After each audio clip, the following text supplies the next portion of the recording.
Hey everyone, welcome to Monkey Business. Today we got a special episode. Just going to be two of us today. I'm Carter, joined with Joseph. How you doing, Joseph? Hey guys, the fourth monkey. He's our fourth monkey, or honorary monkey. You remember of the monkey troop? There he is, got the Lego, very cool. Over the month of November, we watched 13, is it right? It is, yeah, I 13 think noir so. films for Noir-vember. And today we're going to talk about them, rank them, but mostly just discuss them, what we liked, what we didn't. What we thought was good about him, what we thought wasn't. I should have looked up a definition because Warren's been asking me multiple times, like, what is a noir film? And I've tried to give him an answer. I've given a bit of an answer, Yeah. but nothing great. It's hard to define. Any thoughts, Joseph? What would you specifically say what it I is? say it's like a dark and gritty thriller. I don't know, that might be.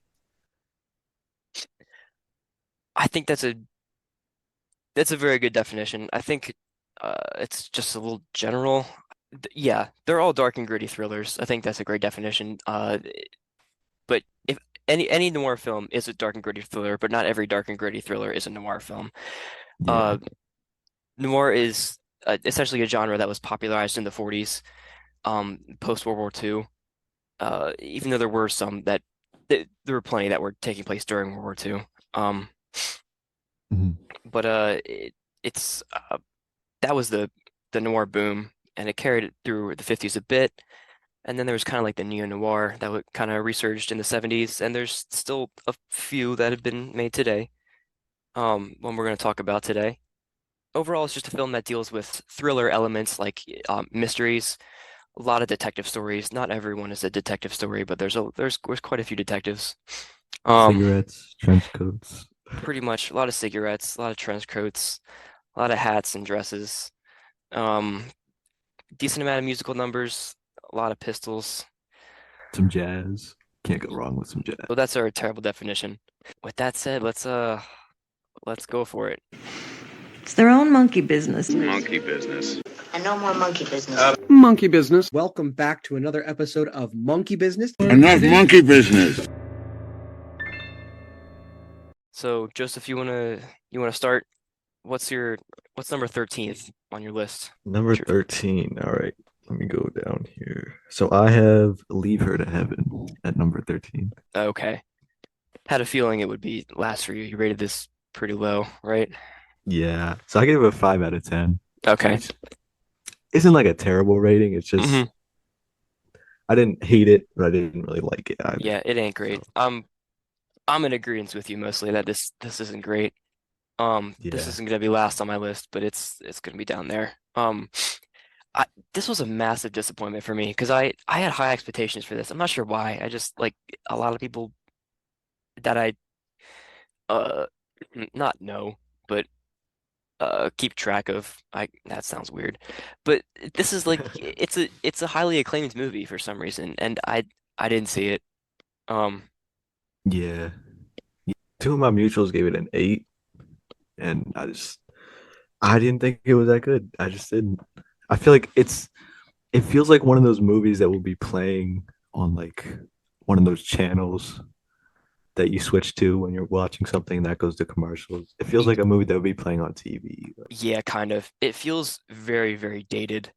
Um, Yeah. I'm gonna talk about that. At least I will a good bit, like how what which one of these films feel like still very modern and very innovative even today. Like you can turn it on, today and just be absolutely encapsulated by it versus something like this that just feels very uh just dated. It just doesn't really keep up to snuff with some of the other, uh the ones that are gonna be in this list and just other movies at the time even. There's another one that I feel that way about.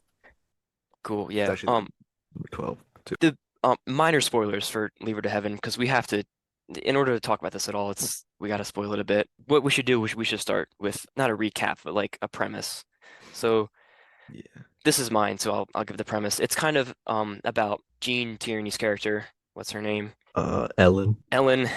Ellen Brandt. Such an unlikable character. Yeah, she's supposed to be the villain of this. I don't know. I don't know that she's technically a conventional villain. I mean, she's not a good person, but no one in this movie is a good person. It And was this, like it's like she's a protagonist and then like she does awful things, but you're never really looking at her like a villain. You just don't like her. yeah, exactly. And like there are plenty of unlikable characters throughout this list. It's not just that Yeah. like, she's morally reprehensible and No, yeah, therefore she's a movie definitely. is bad. Um, the movie opens with like in the future and it's what's his name? Richard Harland, who is like he comes in on a boat and he comes back to his this town and everyone looks at him and they're like, "Oh, is that him?" And they're like, "Oh, yeah, it is." Like in the background, they're like, "Oh, he's been what a poor man. He's been through so much."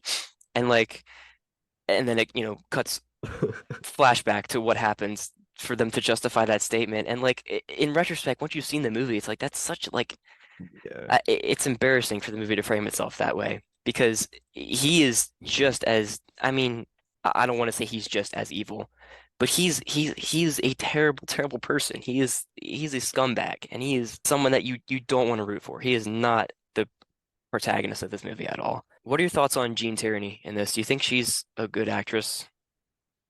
Well, I think she does give a good performance because she's kind of supposed to be unlikable. Hmm.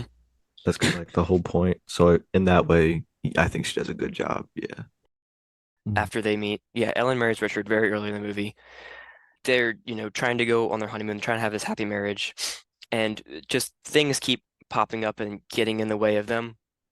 And one thing is Richard's brother, who's disabled, like he's paralyzed, waist down or something like that. And then she wants to go swimming with him. Uh-huh. And so like m many, many things get on her nerves, and they're like not like annoyances. They're like Richard is just like straight up neglectful of her, I would argue. And then later he emotionally cheats on her with her sister.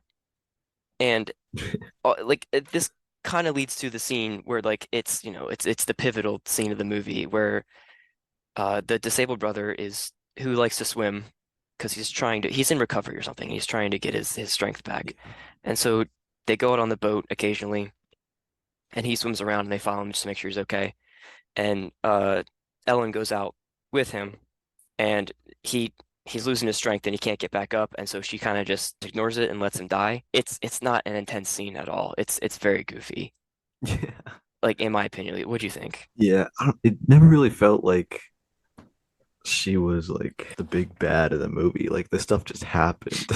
Yeah, things just happen and then more things happen. It's really not worth your time. There's, debate about whether or not she deliberately killed him amongst the characters. Eventually, spoilers again, eventually she kills herself and frames Richard.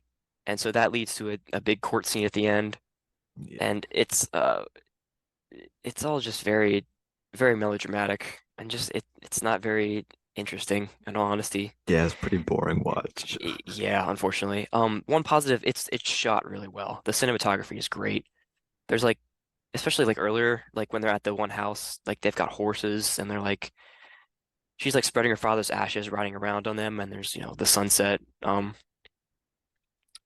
That might be why it appealed to people back in the day because you get to, go to the theater, see the widescreen landscapes.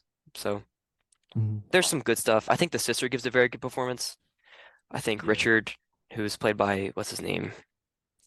Cornell Wilde. I think he's terrible in the movie. Uh, I would say you could skip this one. Yeah, definitely a skip for me. Cool. Any other thoughts?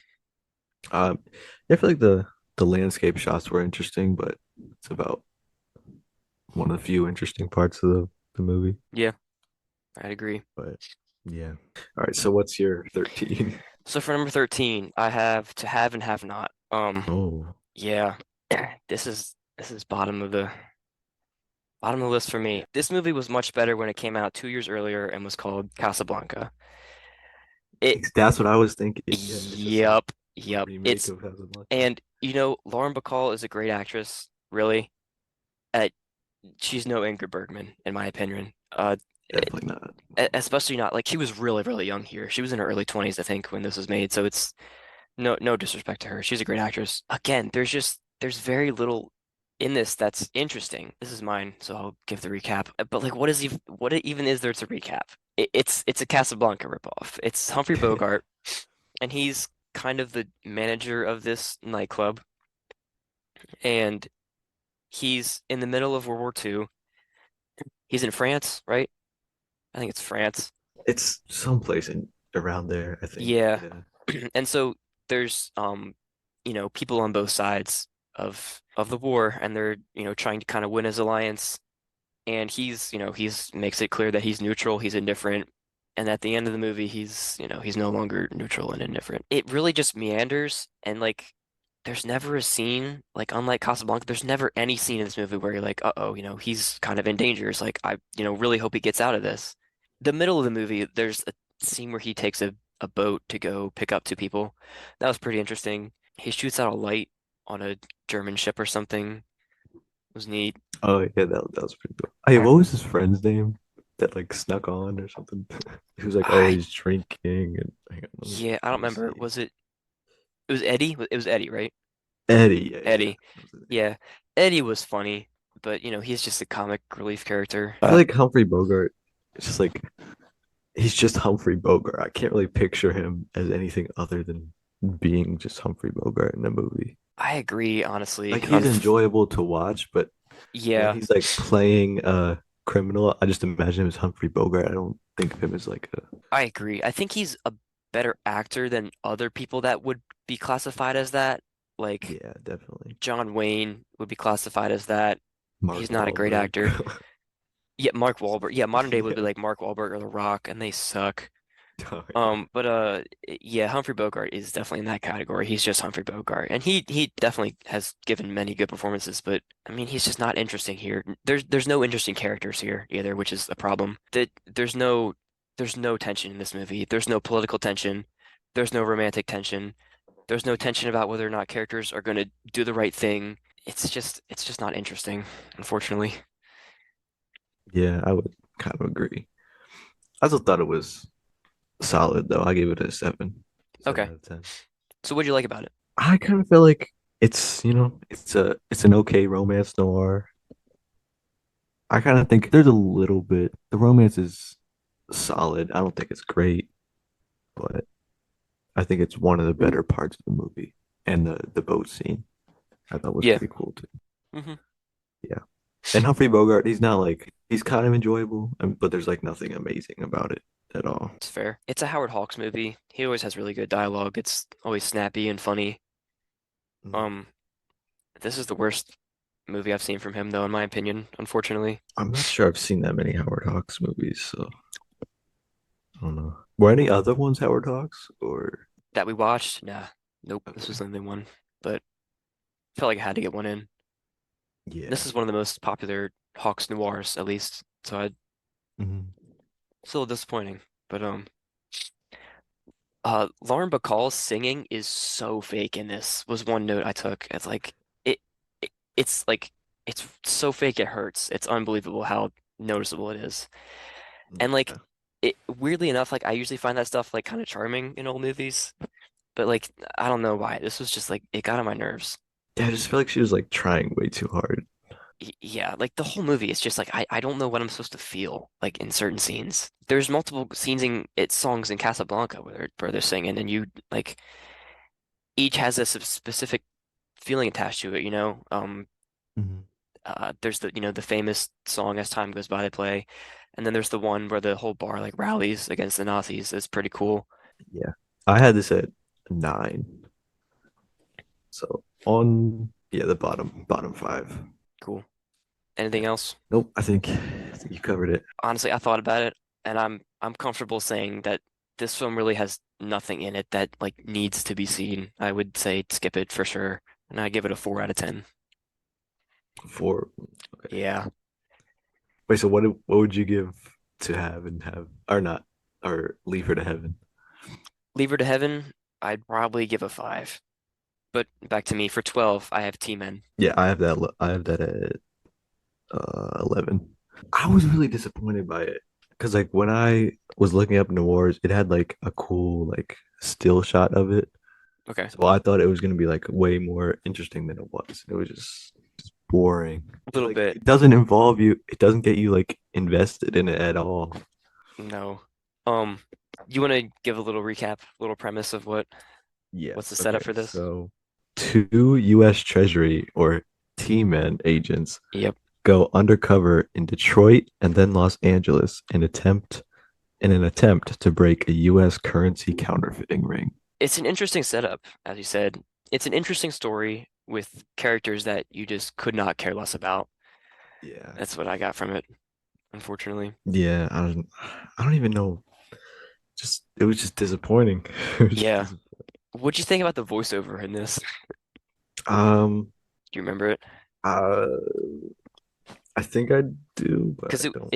it's third person, which means like Yeah. it's not the main character like saying talking to the audience, like giving his thoughts in voiceover, which is typical in noirs. It's like it's like an announcer like walking you through the story. It's very strange. And Like there there's a was like lot of what I don't really remember the voiceover like all of it. I just remember there was one part that was like would have been great if it was just like silent, but then like the voiceover was talking over it. it I yeah, I don't remember exactly what you're talking about, but I think I felt the same exact way. Yeah. Mhm. Yeah. Announcers just yapping away when it really He should was just yapping. he's a yapper. I wrote down it's surprisingly violent, actually, which I think added a lot to it. I think I I admire it for that. I think it's well done too. It's not like cheesy violence. Like there's the Yeah. one scene where what do they do? They beat up his hand or something. Yeah, They go to his hotel room. It's hard to remember this movie because the characters are terrible and they don't just forgettable. work. Yeah, it's very forgettable. But there's one scene where like they capture one of the team men, one of the agents. Oh yeah, And and he was like trying to protect the other guy by like yeah, and they like break his hand or something.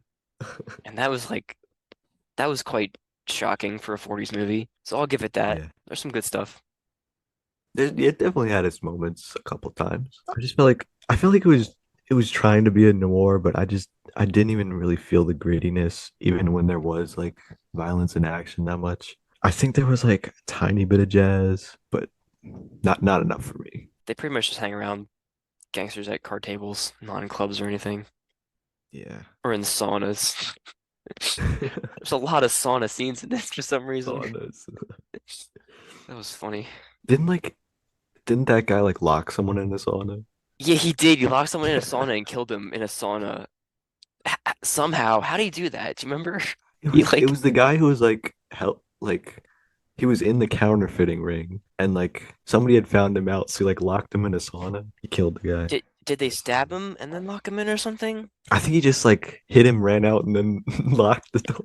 Okay. Yeah, I think that might have been it. I don't know how you do that, man. Like I wonder how long it takes to sit in a sauna before you die. Like no You probably pass out in like a few minutes. in a few minutes? Like It you've depends got to how like high get the fully temperature is. dehydrated. Like that I guess it's possible.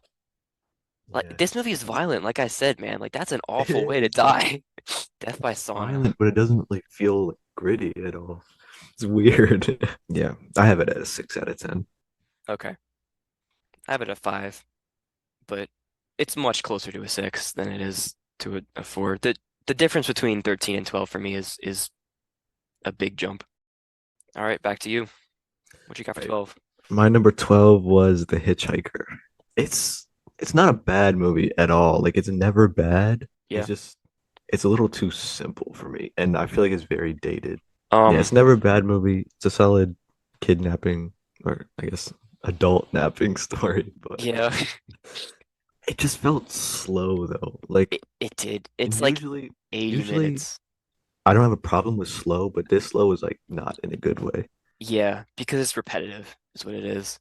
There's Yeah. just not much that happens.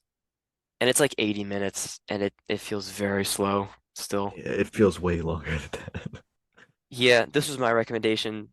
Um, this is about a hitchhiker who's also happens to be a serial killer. He runs around, he puts his thumb up and says, hey, can I have a ride? And then he hijacks their cars, or most of the time he just kills them, takes their car, moves on. It's from director Ida Lupino, sorry, who's she's one of Martin Scorsese's favorite directors.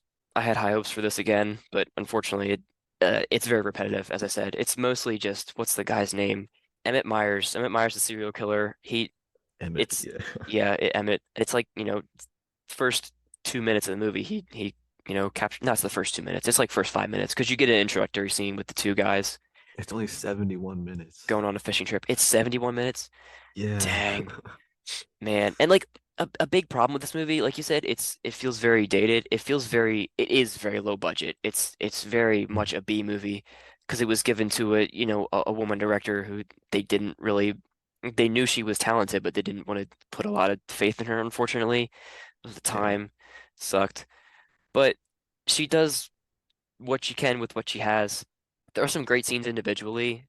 There's good performances all around. It's not a bad movie. It's just uh, like I said, it's repetitive. It's Emmett. He kind of gives instructions in like a threatening voice and points his gun at them. And And then then they do they it. do it. Yeah, they do it. And Yes. then the next scene, they do something else. He points his gun at them, and then they got to do And it they because they they do want it to get back to their again. families. Yeah, yeah. It's a very thin plot. Not they kind of it's they just go across the Mexican desert, which is very desolate. Yeah. So It has some good shots though. But it has some good shots. Like it's very well directed. It's just the plot mm, is just not there. well directed, not very well written. The ending is similar to T-Men, kind of. It's like they shoot at a boat dock. Which ending do you prefer, Joseph? This one or T-Men? Probably this one. This one? I'd Yeah. agree. I think it's well done. I think it's one guy runs ahead and is trying to get away, and the other's still behind, and Emmett's trying to get on a boat, and there's some tension there. Yeah. One of the victims injures his ankle, and so he can't get around very much. So there's like tension because they're both trying to get away, but one can't really, run. So What did he even trip over? It was like a it's like a metal ring in the ground. it's like yeah, it was an animal trap, not a bear trap, an animal trap of some sort where it would pop up and kill them, but it got his ankle. Yeah, a simple movie. This came out the same year as The Wages of Fear, and that film has a somewhat similar premise. Um, Budget like through the roof compared to this, but so it's a little unfair. But The Wages of Fear is a great movie. Highly recommend that, and it's somewhat similar premise. I think it does it just much better. It also like could be kind of a thin plot, but it really cranks up the tension with just every scene, and it's really well done. Much better than this. So I recommend that over this. Yeah, I have this at a 6 out of 10. I also have this at a 6 out of 10. And then my number 11 is T-Men, which we already went over. Okay. 11 is So T-Men, so it's next to me. My 11 is Leave Her to Heaven. We talked about that. My number 10 is The Killer. the This killer. is, Oh. yep. Killer barely breaks into the top 10. This is the newest movie from David Fincher. Came out just a couple weeks ago and stars Michael Fassbender as the killer. He's a professional hitman in the modern day doing stuff, Doing stuff. mostly sitting around, as he says. Sitting around, You doing gotta be yoga, patient. Yep. listening to the Smiths. Yep. You like this one? I I really like the first 20 minutes, I do too. and then it just starts dropping and Yep. it keeps going down. Yeah, it just got more disappointing and more disappointing, and then it wasn't really ever bad. It was just the quality kept dropping, I feel like.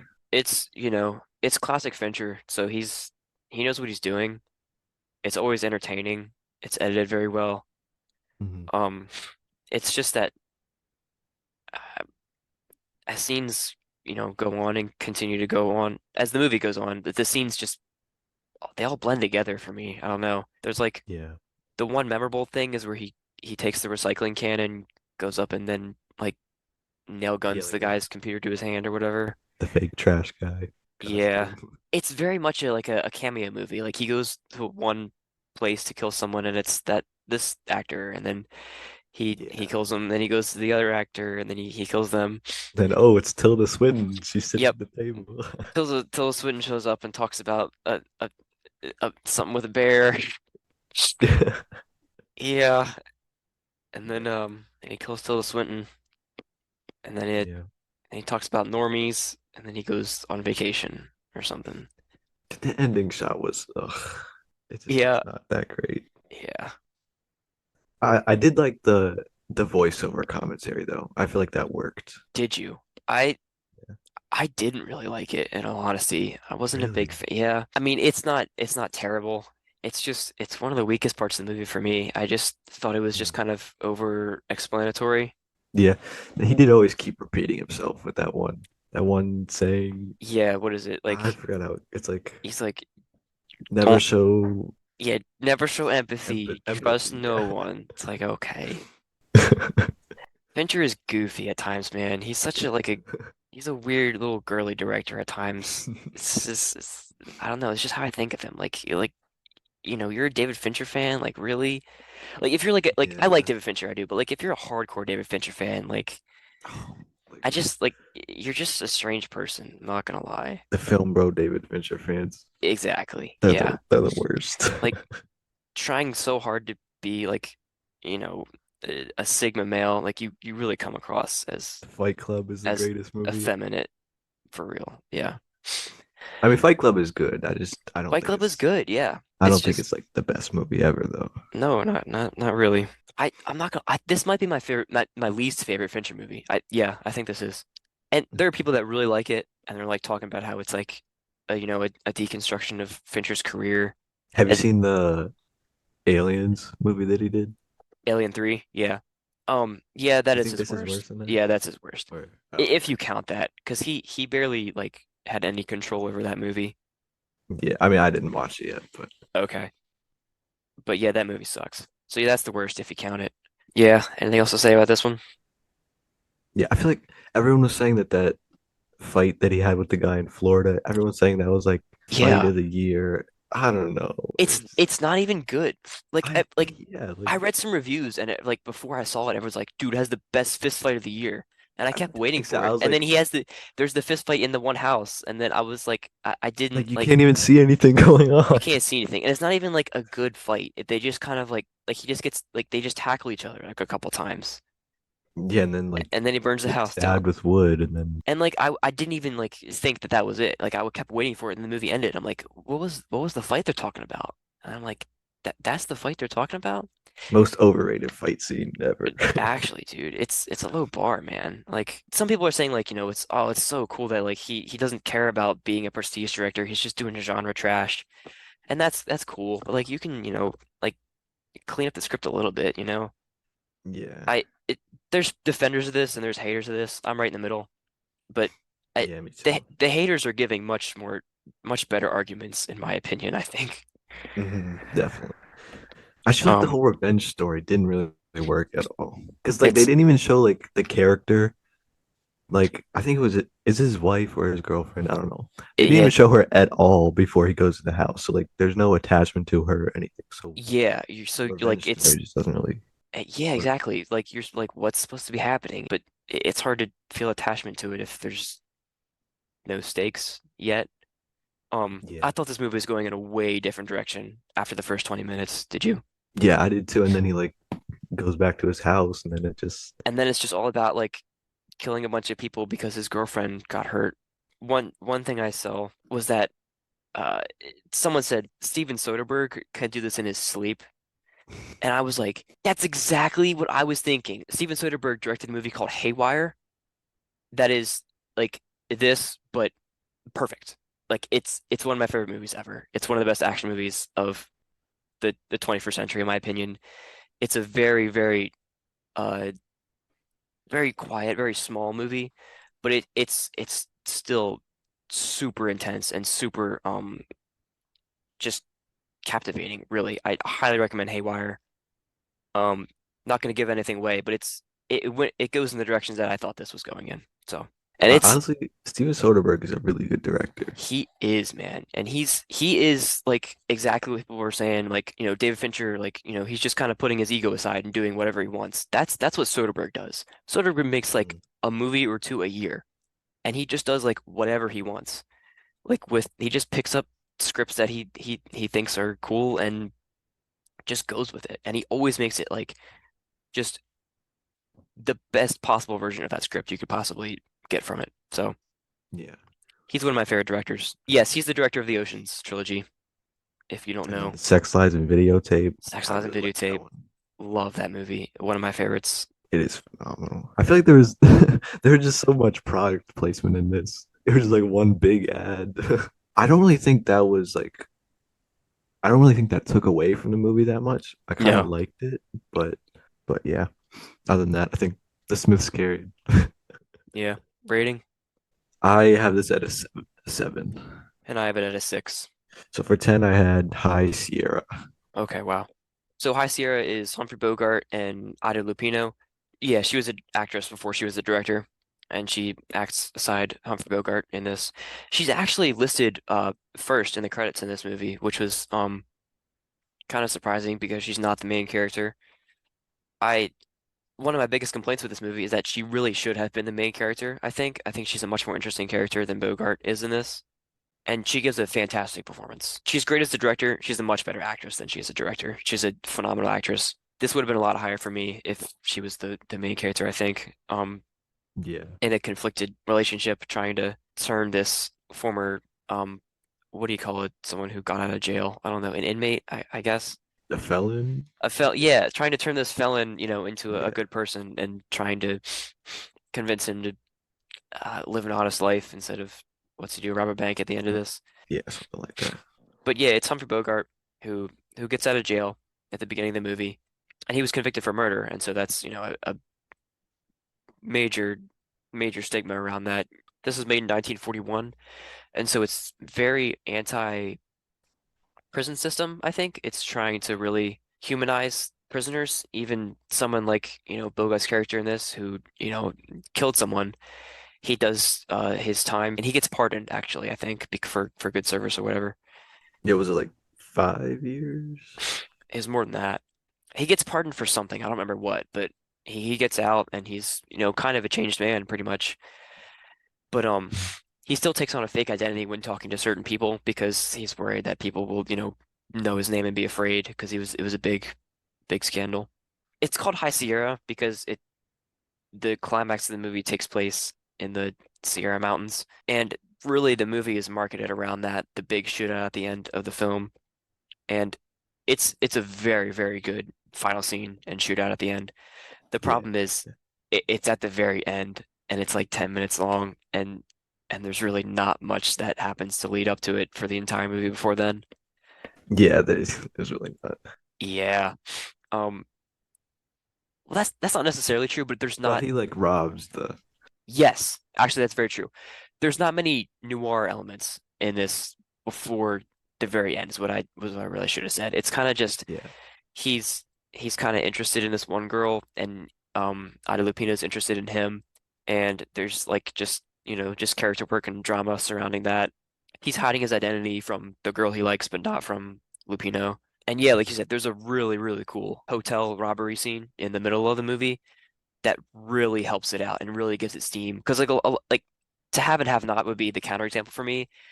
That's the movie where like nothing happens, and then the final 10 minutes stuff happens, but it's just not worth it at that point. But in High Sierra, there's plenty of events that keep it going, that keep it interesting, that keep it watchable, and the performances are much better. Yes, I think I would agree with that. I mean, Humphrey Bogart's just Humphrey Bogart again. He is just Humphrey Bogart again, yeah. Yeah, like what you're saying, I didn't really get too invested in the first like half hour to hour of it, but it did get pretty good after that. Once you make it to the hotel robbery, it gets good. I like this a lot more than maybe it deserves even. I don't know. I think that the dog was pretty cool. Always Yeah, following him the around, dog follows him around the whole time. and even gets put up on the wanted posters with him. Yeah, that was funny. What's the dog's name? It had a goofy name. Yeah, I don't remember. Good movie. I'd recommend this one. Solid movie. Yeah, Cool. definitely not a skip. I have it at a seven. Okay. I'd give this an 8.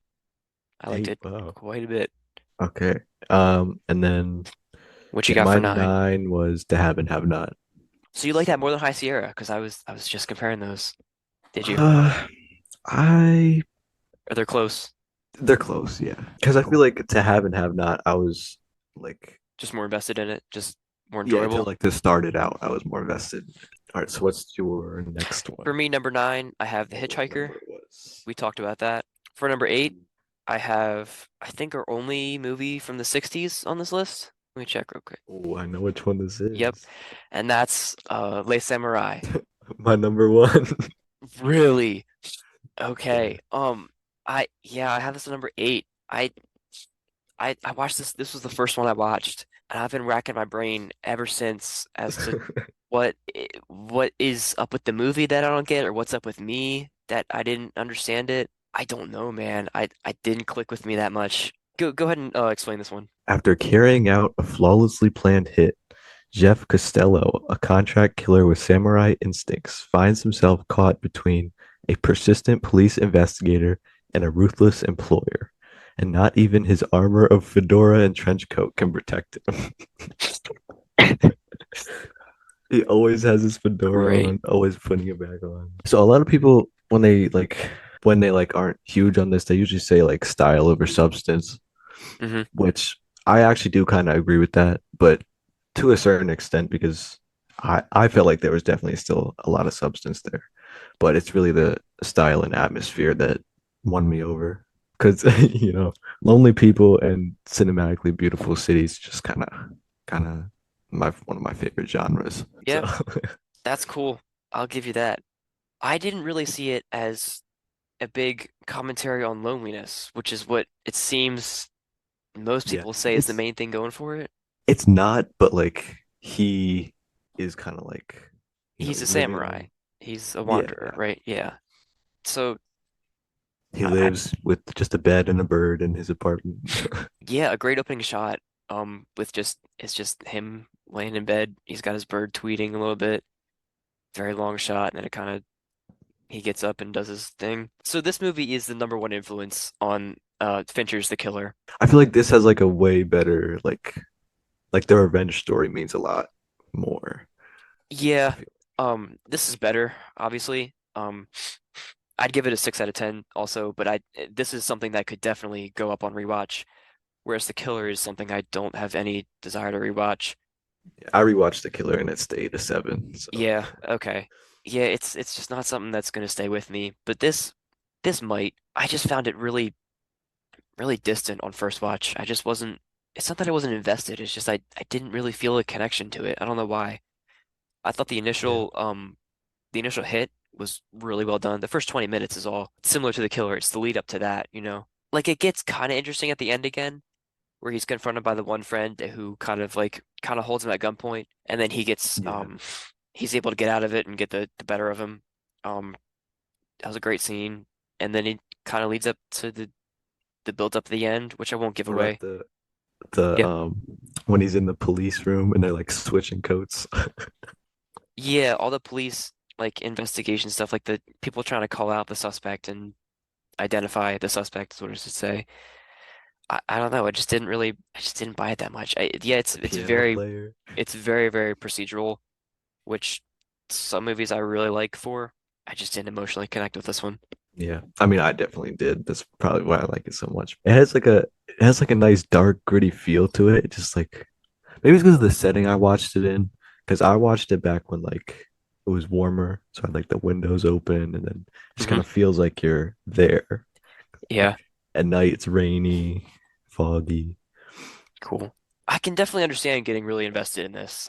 I wish I was able to, but I don't know. And I love Alain Delon's performance. I thought it was great.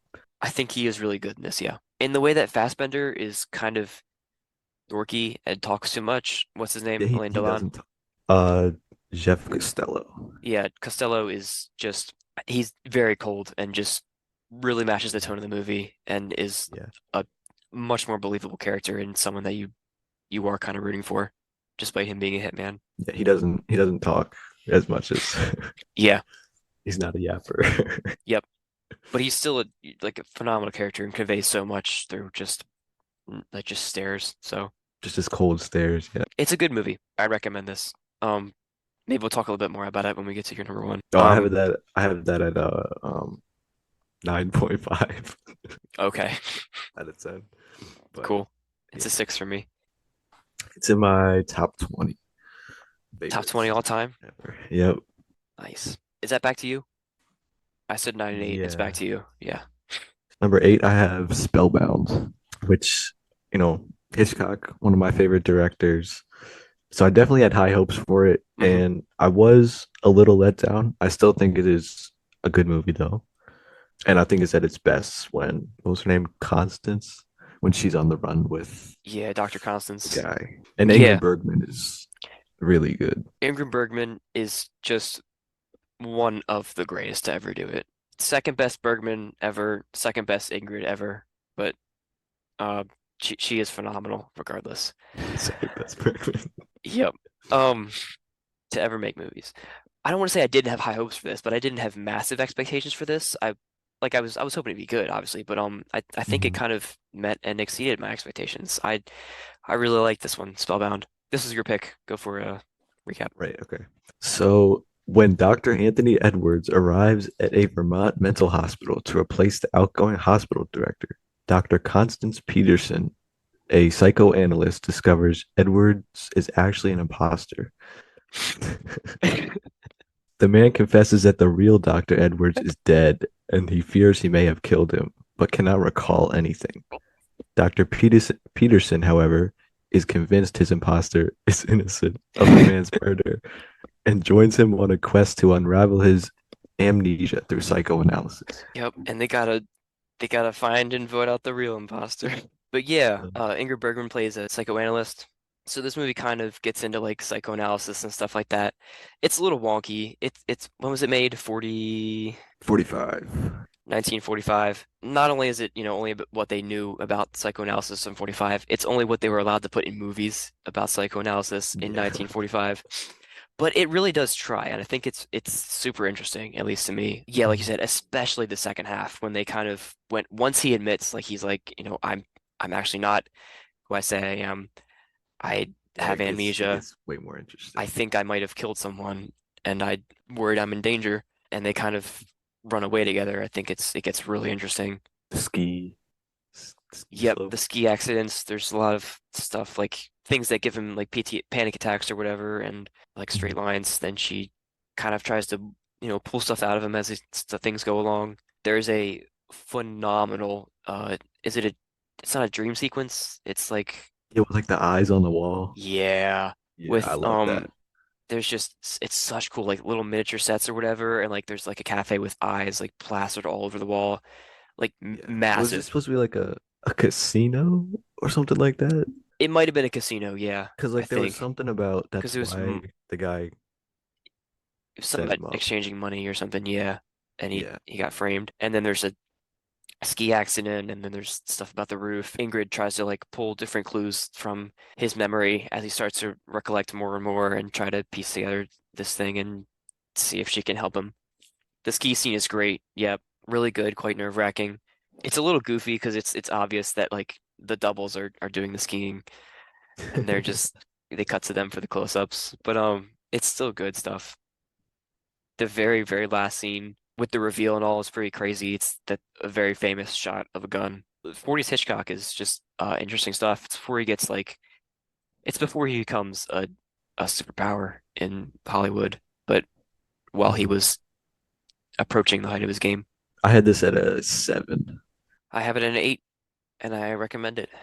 Okay, so my number 7 is Scarlet Street. All right, so cashier and part-time starving artist Christopher Cross is absolutely smitten with the beautiful Kitty March.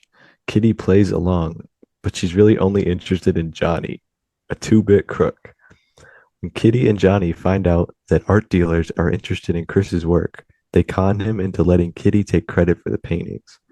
Cross allows it because he is in love with Kitty, but his love will only let her get away with so much. I think it's a very good story and great characters. I feel like it's not exactly what I was looking for in a noir Okay. until it gets towards like the very end.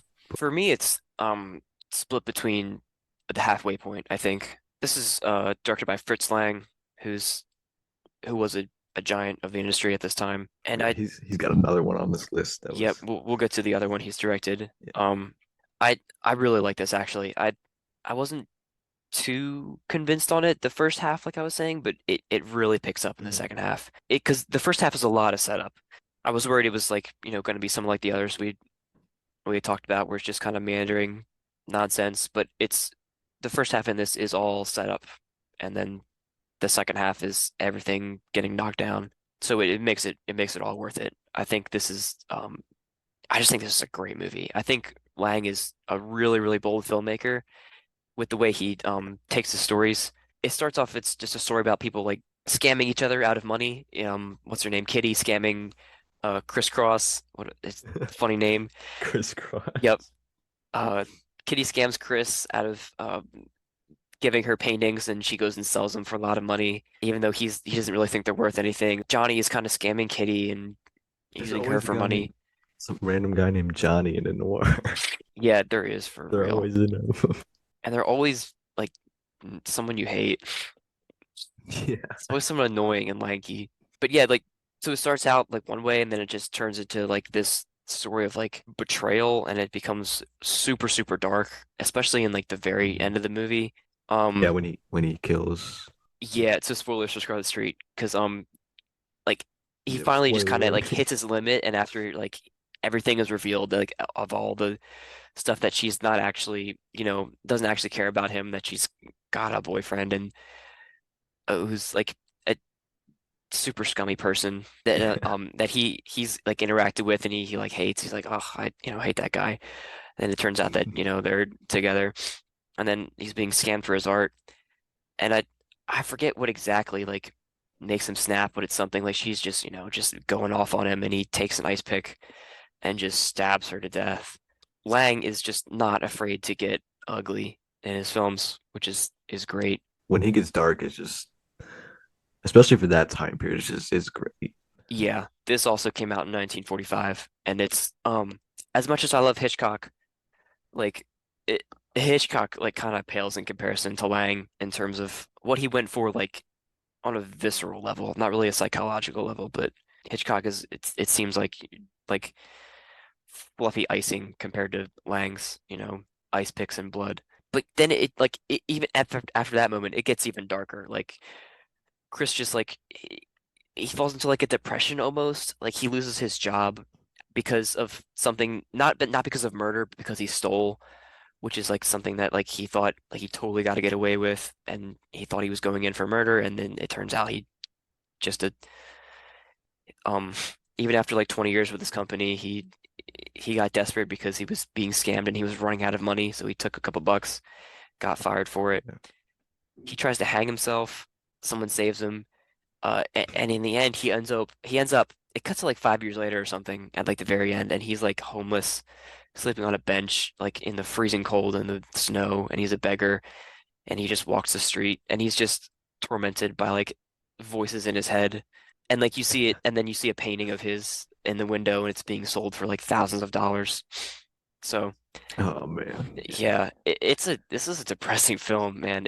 It's dark. It Yeah. really is very dark, very twisted.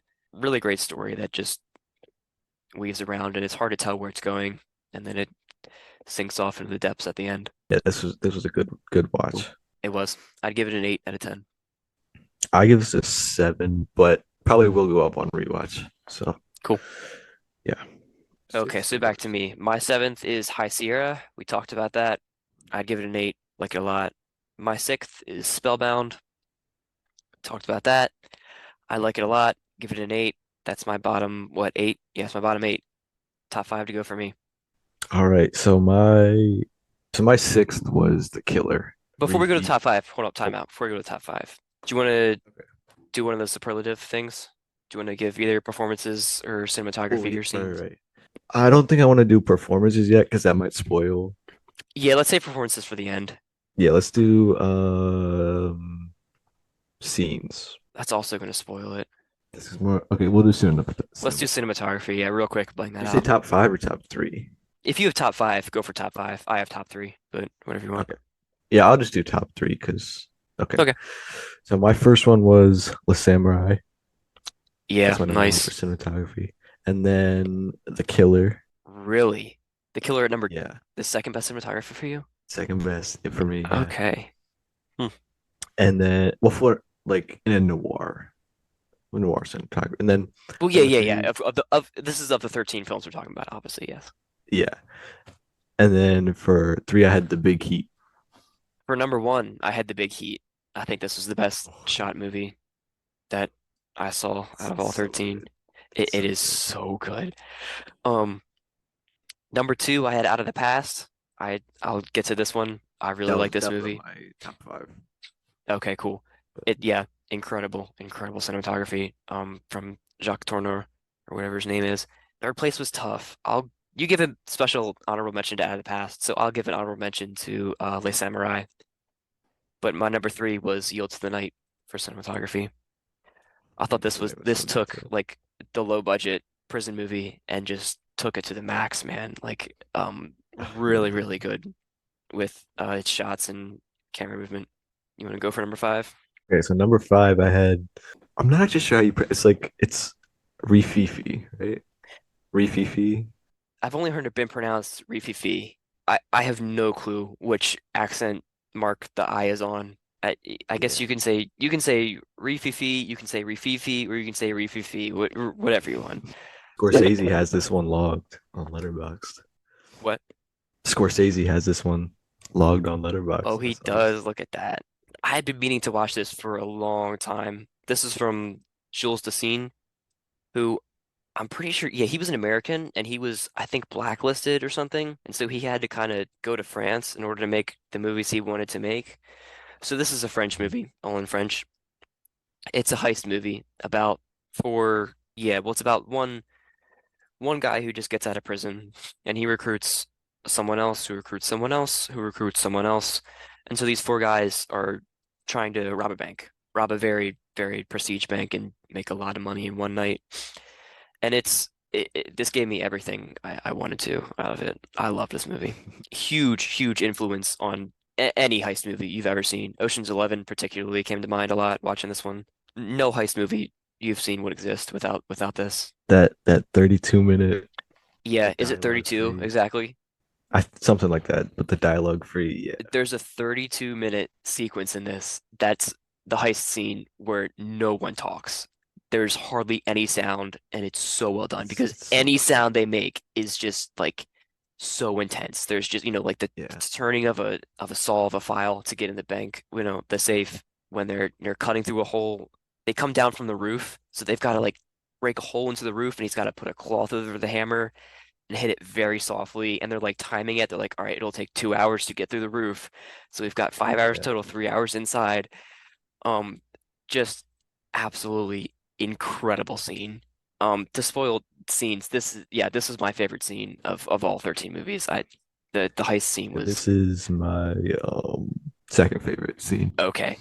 It's so unbelievably good. But the movie is worth watching just for that scene alone. It takes place in like the middle of the movie about Definitely. kind of after all the build up and the first half of this is kind of them just getting together. There's some, good character work and you get invested in their stories. Each one has a different thing going for them. One has a family, one is trying to um reunite with his ex, similar to Ocean's 11. Um Yeah. what's the one guy? The one guy is like he's just they say he's a ladies' man or something. He's just kind of a sleaze. And what's the last guy? Oh, he has a girlfriend and he's trying to make a better life for them He's when too. he has like a kid, right? Yeah, the one's got a wife and a Yeah. kid. So it's the guy who gets out, the main character's best friend. It's very 40s and very French, in that Yeah. nothing goes quite as expected. It's no Ocean's 11 despite what we said.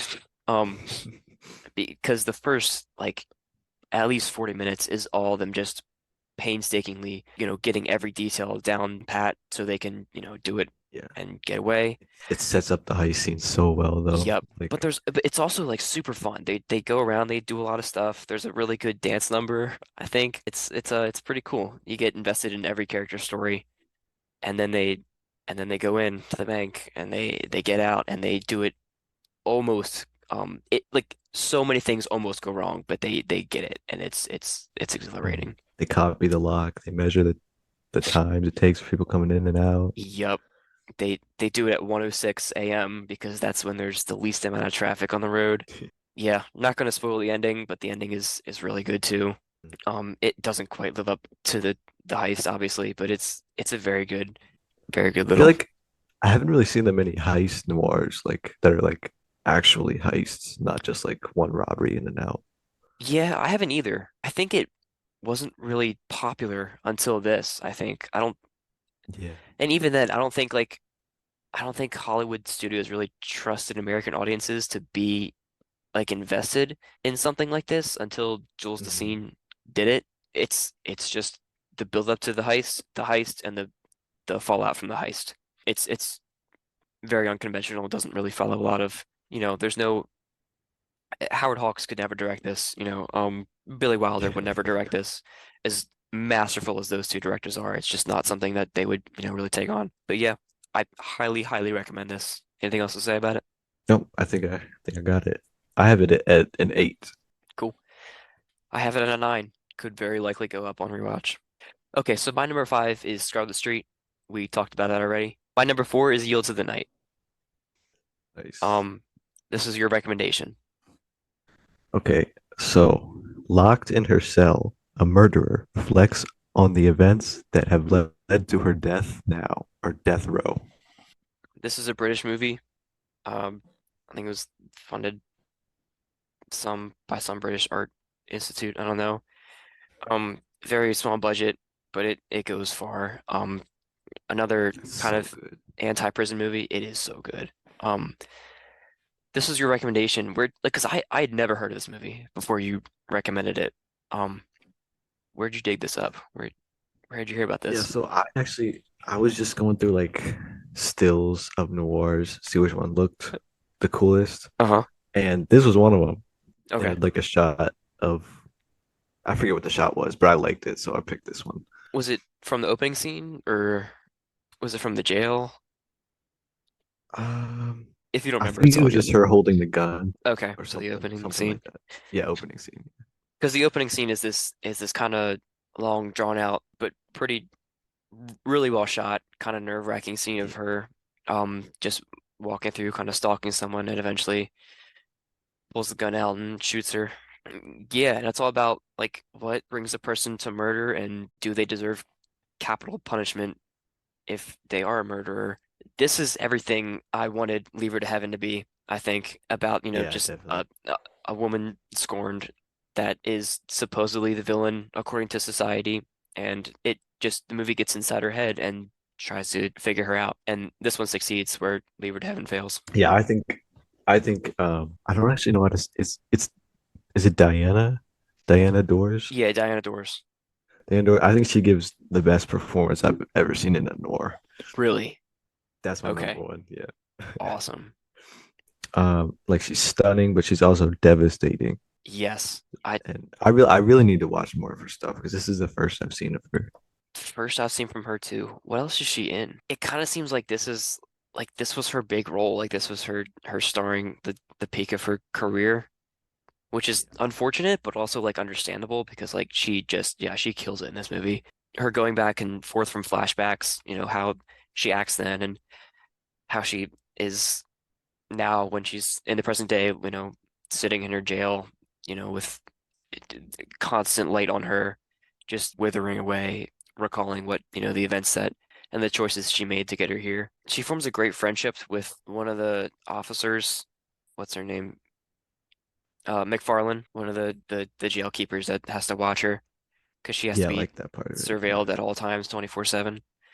Yeah, they Mhm. have a really, really good friendship going on, little dynamic there where they just kind of talk and she gets McFarlane to open up about her life and it's kind of through McFarlane that you at that point that you really start to feel for what's her name? Mary Hilton. Yeah, I was looking through the reviews a little bit. People are comparing her to Marilyn Monroe, but I don't. I think that's just because they look similar. Because I don't really Yeah, see. I think that's just the look, but like one thing is like she's all They have completely different style. they have completely different styles. I mean I don't know. I doesn't seem like Diana Dors has been in any comedies. looking at her track record, the most popular one she's been in. I don't know. But yeah, Yeah. Monroe was more of a comedian, and Doors is playing the opposite of that in this. But yeah, it's Mhm. just the look, I think, because like when she's, in the flashback scenes when she's, she's all dressed up and she got fancy hair and all the makeup and all that, the look it's the look of the time. It's similar, you can see it. But then in the jail Yeah. scenes, she's like, just completely stripped down, very, very simple, like jail attire and no makeup Mhm. whatsoever. And um, she really commits to this performance. It's really impressive to see her Yeah, kind of just go it's through amazing. the full spectrum of emotion. Yeah, it's amazing. And there's jazz, there's like that little Yep, bar scene. Yeah. plenty of plenty of jazz scenes, bar scenes. Yeah, I know you like this a lot. Don't give it Yeah, away yet, but I'm I love I'm this one.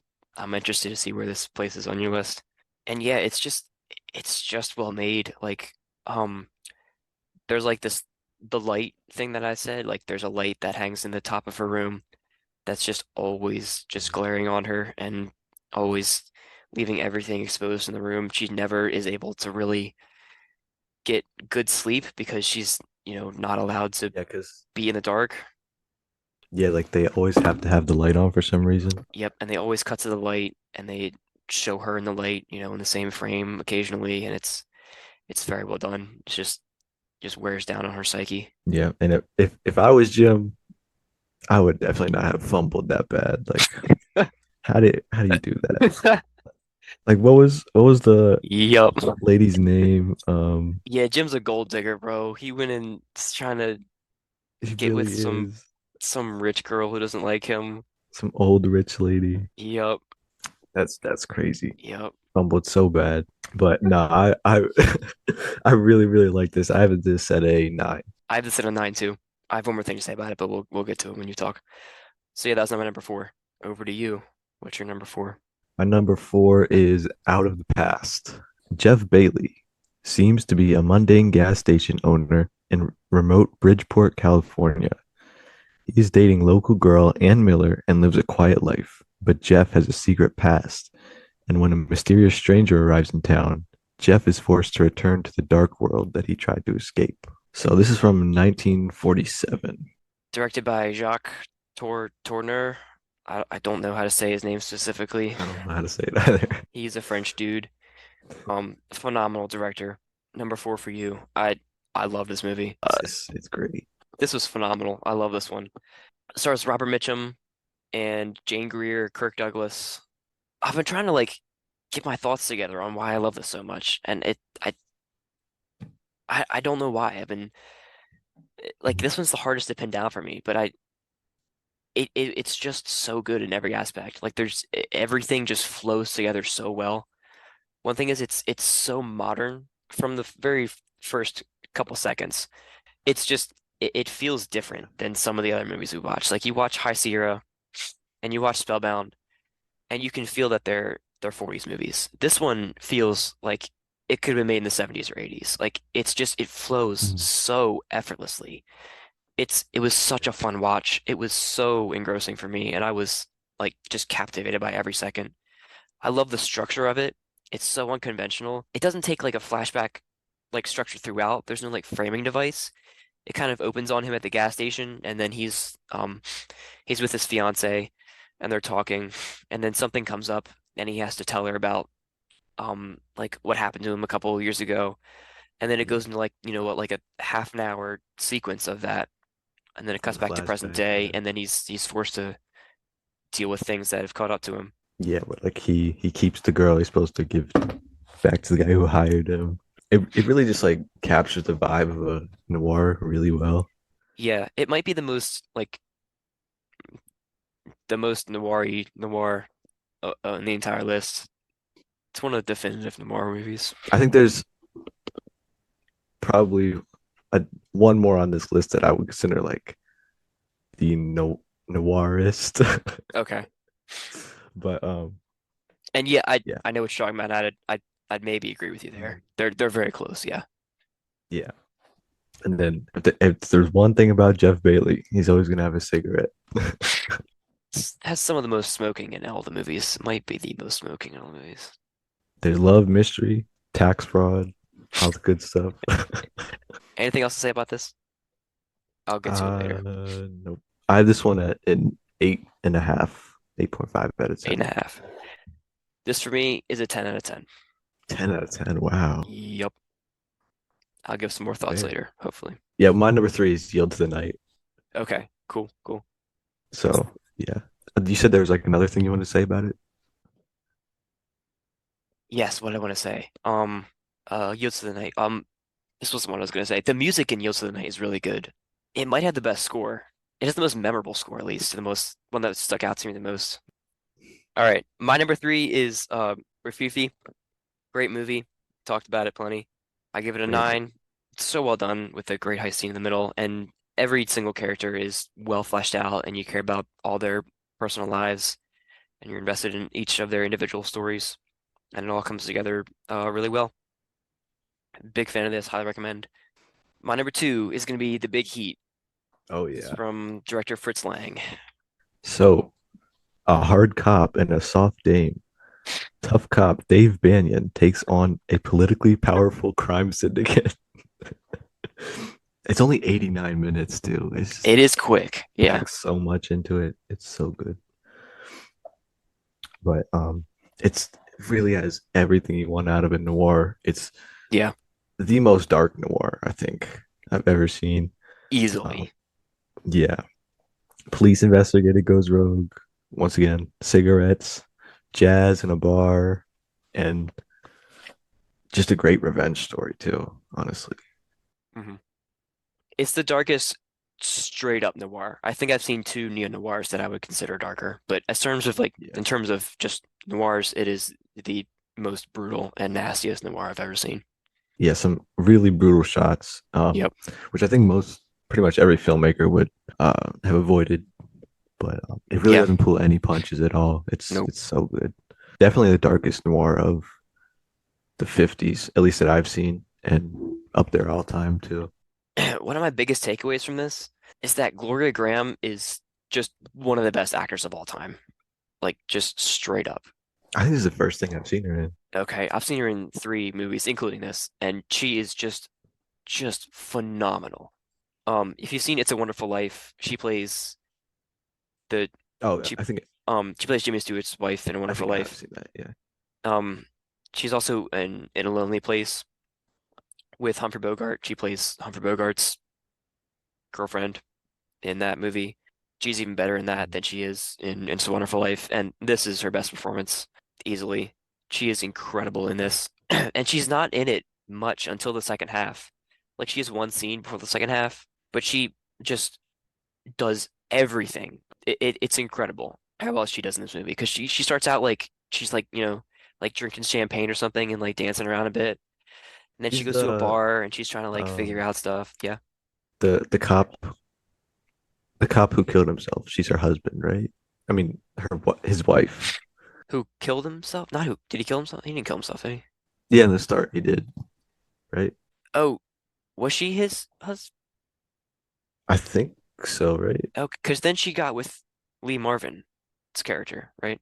He's the dude with the long face. Why the Oh wait, long no, no, no. face? I'm thinking of a different.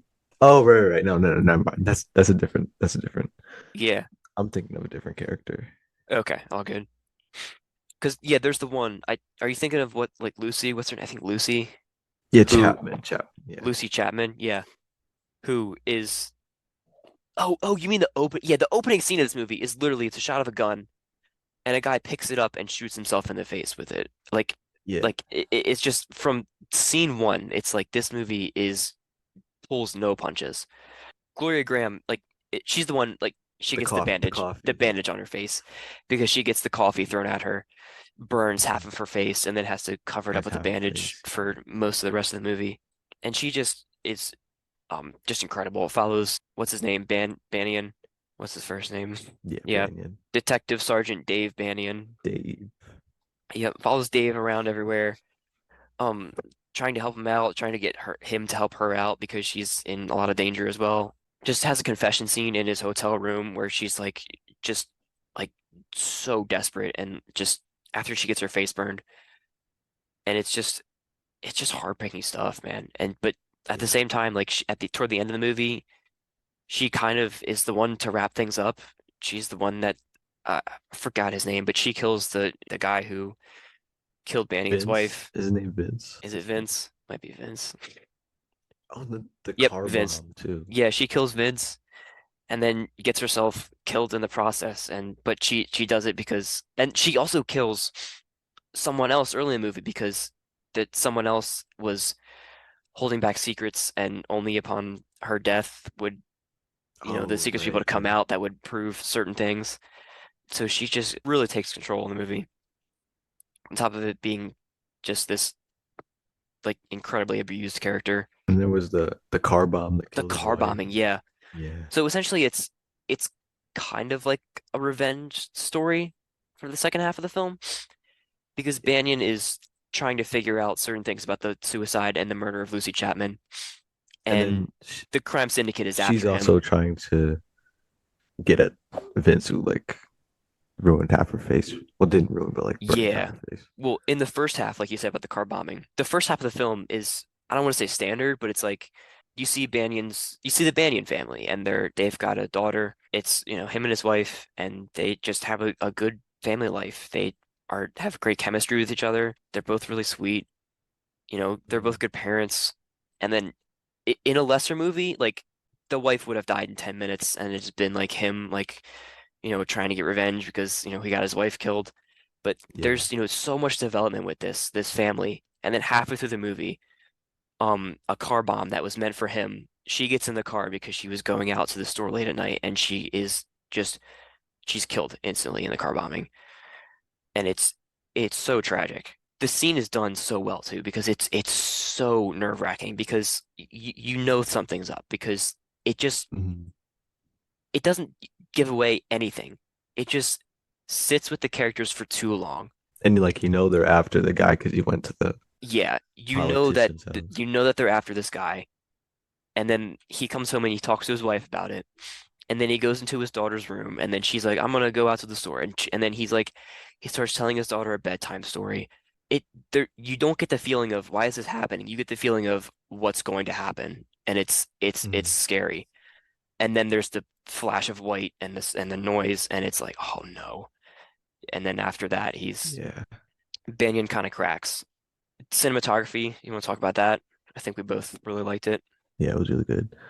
I had it third. Third for cinematography, yeah, I had this number one, right? Yeah, this number one. Yeah. It's incredibly shot. It's so good. Yeah, it's just it feels in the same way Out of the Past feels modern. It feels so modern.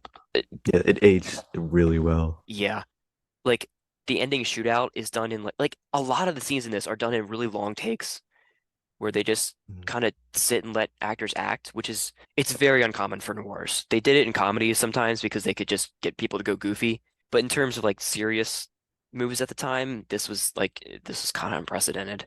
The ending shootout is done in long takes where the characters they run around the room and the characters pans and two characters will be in the frame at the same time shooting back and forth at each other and it makes it like just that much more intense because like they're Yeah. instead of like pointing the camera at one person, then he fires across the room and then pointing the camera at the other person, like shot, reverse shot, shootout, which is weird. Um, there's a really good tracking shot on it's not her introductory scene, but it's her introductory scene to Banyan, Gloria Graham's character, where she follows him out of the bar where she's trying to talk to him and trying to, get him to do something. And he's talked to like her boyfriend and he roughed him up or something, then he leaves the bar. Yeah. And then she's like following him. And it tracks all the way down the street, like starts from the back of their heads, and then like she's following him, trying to talk to him, trying to convince him again, and he walks off, not stopping, and she just kind of sits there, and then the camera just never cuts away, just stays with her, and she just thinks for a moment, and then she just runs back up, and it tracks all the way, and then goes to like the front of them, and then she just talking and talking, and then they go back to a hotel to try to figure things out. And it's just it's so modern for its time. You don't get that. You get like simple stuff where characters just they say exactly what they're thinking and everything is up front. You don't really get to see an actress like work through things in her head and try to come back in a rebound and go back to a Mhm. conversation and succeed and be able to get her point across. So well made. It's so well made. I love this movie. It's just yeah, it's just everything you want out of a noir. But yeah, okay. So I have that at a 9 out of 10. I was wavering between a 9 and a 10. I'm gonna give it a 10. I think it's just that Oh, good. 10. It, Yeah, it this is a is. 10 out of 10 It's for really me. good. I cannot recommend it enough. It's like you It's so said, it's like 90 minutes long. yeah. It moves like lightning. It's one of the best movies I've seen this year, probably. Yeah, it's in my top 70 actually. This and Yield to the Night are. I don't have a list specifically, but it's top 100 for me. That was my number two, right? So I should So we do go to my your number number two. two, I mean, but it's yeah, also your my number number two. two is the Big Heat. So Okay. So both of our number twos are the big heat. There you go. We have different number ones. Before we go to number one, do you want to talk about performances or scenes? we'll do performances first. So top five performances, what you got? Okay, so my number one is Diana Dors as Yep, Mary in Yield to the Night. And then my number two is Elaine Delon as Jeff Costello in The I Samurai. figured. Very cool. And then three is Ingrid Bergman in Spellbound. Nice. That's what you got? Those are my top three. Yep. Okay. I put five down. I'll just say five. I'll go 5-1. My number five is Ingrid Bergman as Dr. Constance in Spellbound. She was great. Number four is Jane Greer as Kathy Moffat in Out of the Past. Top three would be Diana Dors in Yield to the Night. Number two would be Robert Mitchum in Out of the Past. We'll talk Yeah. about him. And number one, just running away with it, would be Gloria Graham as Debbie March in The Big Heat. One of the best performances I've ever seen. And then you want to move over to scenes? Yeah, let's do scenes now and knock it out. All right. I'll go 3-1, I guess. So Cool. my number three is the first kind of like 20 minutes, the killer monologue in prep for his assassination. Okay, So like that's the fair. That's cool. commentary just works really well there. And then the 32-minute dialogue free heist. Nice. That's my number two. Beautifully shot and just so suspenseful. And then my number one is actually from Le Samurai. It's the scene where he walks into the jazz club before he does the hit. In the That was beginning? yeah. Yeah. He just like stops and there's just like a few minutes of jazz and he walks, piano player looking over, seeing him. Then he walks in and does it. It's just something about it's just so amazing to me. Very, But very good opening. For three, I have the final shootout confrontation from the Big Heat. Two, I have Gloria Graham's like when she comes to Banyan with, her injury and mhm. tries to talk to him in the Big Heat. Just probably my favorite scene. But really any scene in the Big Heat could have gone on here. It was tough to narrow it down. And number one would be the heist scene from Rafifi. Yeah, Just untouchable, man. it's so good. Yeah, it really was. All right, so So that's that. I mean, okay, so my number one was Le Samurai. We've already went over it. I Okay. have it at a 9.5. Just so good. Anything else you want to say about it? Any Nope, I think I've covered most I wanted to say. cool? Now we're on to Recommend your it. number. My number one would be Out of the Past. This was your recommendation. You already went over the description. This was like the first one we agreed upon that we were gonna watch, right? I think because you were like, we gotta watch this, Yeah, right? And I yeah, was that's like, the first yeah, one we. really want to see that. Been meaning to see it for a while. Jacques Tourneur is one of the greats. After I've seen this, can confirm that. Robert Mitchum is I just think I've like only seen one of his movies. he's really good. I like Cat People a lot too. It's a little goofy, but it's pretty cool. Good little B movie, B horror movie. Yeah, Robert Mitchum is just such a good lead. He's just effortless in the way he's able to embody this character. It's just some of the most fun I've had watching a movie in a while. Like I said, it feels so Yeah. modern. Like it's also really brutal. Not quite the big heat, but like it's very naturalistic in its violence. Like there's a fist fight in the middle of the scene, in the middle of the movie, and like Mhm. they're really going At at each the other, man. They're like swinging cabin. hard, and they take some hits. It's good. It's quite complex. It's quite complicated, and like it kind of gets hard to follow at points, which is kind of cool, especially toward the end. But it like doesn't really matter because you're just there with it. You're just going along for the ride. You're just trying to see if these Yeah. characters get out of it. A really good ending, similar to the Third Man ending. I don't know if you've seen that. That's a movie I need to watch again. I don't think I've seen that. Maybe if we do this next year, I'll put the Third Man on the list. Oh yeah, we got to do it again. Oh yeah, we'll be doing this again. The Third Man is going to be watched next year. A great ending. It's the best romance. It's the best adventure film. It's the best globetrotting film, I think, on the list. It's suspenseful. It's well acted. I could go on listing, adjectives, but I'll just say that I highly recommend this. Yeah, it's hard to describe and it's hard to spoil because it is, like I said, so muddled. But it's really just about Mitchum trying to get away from his past and things coming out of the past to haunt him, come back and mess up his present. Yeah, definitely the most. Yeah, in the end, it catches up to him, But he learns to do the right thing, but he isn't credited for it. unfortunately. Yep, it's a really good tragedy. as a good amount of noirs are, as nearly Yeah, all noirs yeah. are. Is there anything on this list that isn't Um, Spellbound? Leave Her to Heaven didn't really feel that much like one. Well, technically it is, yeah, but that was just a stupid movie. Yep. I think having it in color, it makes it more beautiful, but Y- it really takes away from the that it's supposed to be dark. Yeah, Like, I don't think it would have worked in black and white, but yeah, I will agree that it doesn't mesh with all the others that much because the only ones that are in color are The Killer, Les Samurai, which are more modern movies, and then Leave Her to and those Heaven. are like in like dark tones. This wasn't like really bright and Yeah, Les Samurai is like the very first neo-noir, I think. all right, Cool. all right, all right, all right. All right. This was awesome. This was so This fun. this was a good time. Yep.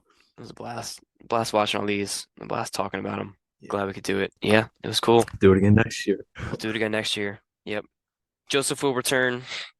I Hopefully, will return we'll get Hot for Summer Nights in soon. But who knows, man? It could be next summer night before we get that in. maybe Um, Lanthimos. We'll see. yep. So Oh wait, Lanthimos did might Poor be Things come next. We're out? gonna what? Did Poor Things come out? No, that's Christmas. Oh right, okay. I was So thinking yeah, it was like December 3rd for some reason. nope. Pretty sure it's Christmas. We're gonna be ranking. Oh, I still got time to watch them. Okay. Yeah. We're gonna be ranking Lanthimos's filmography leading up to Poor Things, and we'll do that.